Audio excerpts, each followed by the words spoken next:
आम्ही जे नवीन करतो आहोत, आमच्याकडे जे नवीन आहे ते ऍक्सेप्ट करून आम्हाला तिथे उभं राहण्याची संधी दिली. म्हणजे मुंबई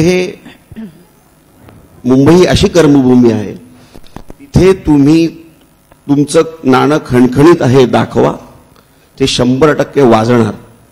त्यामुळे या माध्यमातून मी फक्त मराठवाड्यातल्या सगळ्या लोकांना, नुसत्या मराठवाड्यातल्याच नाही, जेही लोक मुंबईमध्ये या क्षेत्रामध्ये करिअर करू इच्छितात त्यांना एकच सांगू इच्छितो की फक्त आत्मविश्वास ठेवा, बाकी सगळं मुंबई करते. आणि त्यामुळेच मला आज जेव्हा पुरस्कार मी हा घेतोय तेव्हा मला त्यासाठी मनापासून आनंद यासाठी वाटतोय की आजपर्यंत बरेच पुरस्कार मिळाले. अभिनेता म्हणून मिळाले, धर्मवीर भाग 1, धर्मवीर भाग 2च्या निमित्ताने निर्माता म्हणून मिळाले.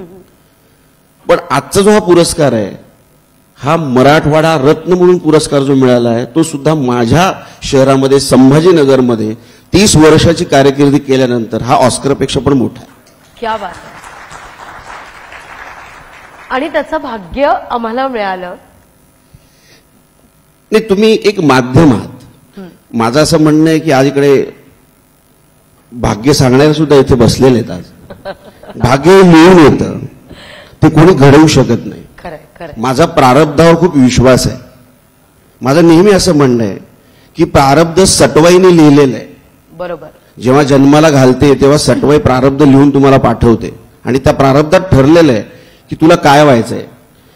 आता मी गेलो होतो अभिनेता होण्यासाठी.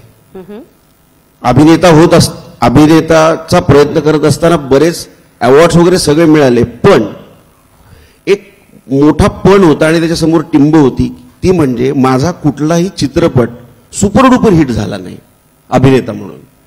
त्याचं मला दुःख होतंच की मी एवढं चांगलं काम करतोय, लोक म्हणतात, मला पारितोषिकं मिळत आहेत, उत्कृष्ट अभिनेत्याची बक्षिसं मिळत आहेत, पण माझा चित्रपट बघायला प्रेक्षक का येत नाहीत, ते सुपरहिट का होत नाहीत, असा मला नेहमी प्रश्न पडायचा. पण माझ्या प्रारब्धामध्ये सुपरहिट निर्माता होणं लिहिलेलं होतं आणि म्हणून मी धर्मवीर 1च्या निमित्ताने आणि धर्मवीर 2च्या निमित्ताने सुपरडुपर हिट निर्माता झालो. या निमित्ताने मला थोडं मागे जायचंय. म्हणजे तुम्ही उल्लेखही केला स्ट्रगलच्या काळाचा, तो सगळा मुळात